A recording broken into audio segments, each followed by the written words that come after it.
All right, yesterday you learned about the Cold War in Asia. Today you will learn about the Cold War at home here in the USA. Now, you have a rampant fear of communism in the United States. This is where your whole Red Scare comes in. We previously talked about the Red Scare after World War I, where we were so afraid of communists. Well, we're going to have another one. This was called the Second Red Scare. In 1949, the Soviet Union is going to develop an A-bomb, which will heighten the tension. So now both the United States and the Soviet Union have nuclear weapons. You're going to have anti-communist Republicans that accuse Truman of being soft on communism. Soft meaning he's not doing enough to get rid of communists. We come up with the Loyalty Review Boards. This is established to investigate government employees.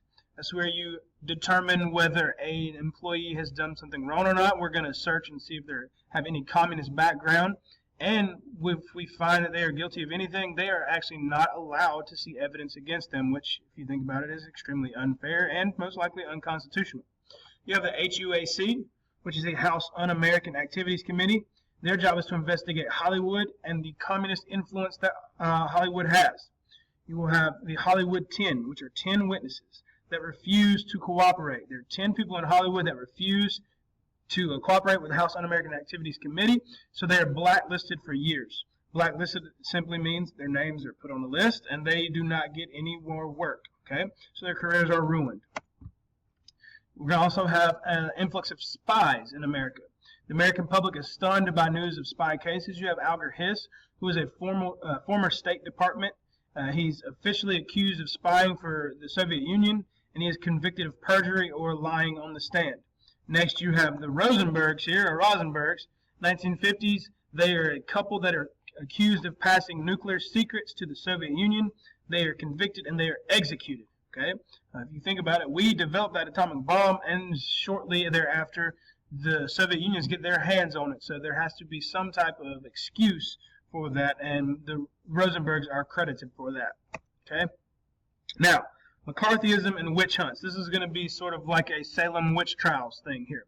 Joseph McCarthy is a Wisconsin senator. He's going to capitalize or take advantage of the public's fear on communism, and he's going to use that fear to stay in office. He's going to do that the same way you would do that during the Salem witch trials. You point at your neighbor and say, witch, witch, witch, and then everyone, freaks out, and you burn that witch to the stake. All right, he makes unsupported accusations of communism. That means he's accusing people of being communists, but he doesn't have any proof. When you do this, this is called McCarthyism. Okay? He blames the Democratic Party, but he only does the name calling in the Senate floor, which makes him immune to slander charges. So he can say whatever he wants on that Senate floor, and it cannot be used against him. All right? The Republicans do little to rein him in. All right? If you think about it, why would they? As soon as they act against him, the first thing he's going to do is point a finger and say, hey, they're opposing me because they're communists. In 1954, though, he oversteps by accusing the United States Army of being communist. Okay, so that's going a little too far. The Senate investigates him. Eventually, they condemn him. And this is a dark chapter in American history as fear overrode civil rights. And we'll get more into this in actual class. But think of McCarthyism as the same thing there as the Salem witch trials, only we're not burning people alive. All right. War on Terror, NSA, we will discuss those on class as well. All right. We'll go over some of these. Now, your last one, Truman and his foreign policy, the legacy. What does it leave behind? Why is it important? How does it, what do we remember today? Well, first, obviously, Truman left behind his decision to use the atom bomb. He also ended World War II. You have the Marshall Plan and the Truman Doctrine. You should remember those from rebuilding Europe. The loss of China, or that first failure of containment.